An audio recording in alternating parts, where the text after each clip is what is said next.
एक बार स्वामी विवेकानंद अपने आश्रम में एक छोटे से कुत्ते को टहला रहे थे। तभी वहां अचानक एक नौजवान आया जो बड़ा परेशान नजर आ रहा था। उसने आते ही स्वामी जी के पैर पकड़ लिए और उनसे गिड़गिड़ाने लगा कि स्वामी जी उसकी मदद करें। स्वामी जी ने उसे उठाया और शांत रहकर अपनी समस्या बताने के लिए कहा। युवक बोला, स्वामी जी, मैं काफी पढ़ा लिखा हूँ और मेहनती भी, लेकिन फिर भी मैं आज तक अपने किसी काम में उतना सफल नहीं हो पाया जितना मैं हकदार हूँ। स्वामी जी ने उसकी सारी बात गौर से सुनने के बाद उससे कहा कि मैं तुम्हारी समस्या का हल जरूर बताऊंगा, लेकिन उससे पहले तुम्हें मेरा एक काम करना पड़ेगा।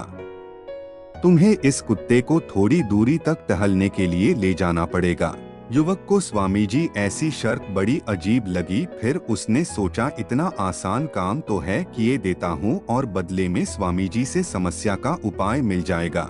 युवक ने स्वामी जी के पास से कुत्ता लिया और उसे टहलने के लिए ले गया। तकरीबन 30 मिनट के बाद जब युवक कुत्ते के साथ लौटकर आया तब स्वामी जी उसी की तरफ देख रहे थे।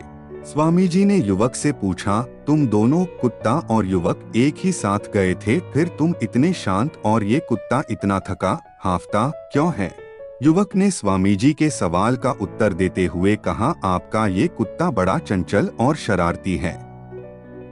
मैं इसे जहाँ ले जाना चाहता था वो उन सभी रास्तों को छोड़कर किसी और राह पर मुड़ जाता।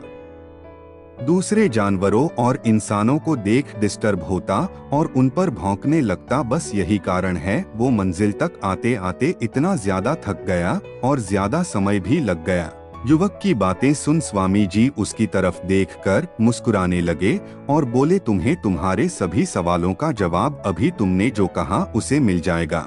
युवक को भी स्वामी जी की बात समझ में आ गई और उसे रियलाइज हो गया कि वह भी इसी कुत्ते के तरह अपने लक्ष्य पर ज्यादा फोकस नहीं करके दूसरे लोगों के पीछे दौड़ रहा था और फालतू चीजों में समय बर्बाद कर रहा था। उसने स्वामी जी से वादा किया कि वह अब अपने लक्ष्य पर अच्छे से फोकस करेगा और जल्द से जल्द अच्छे परिणाम पाएगा।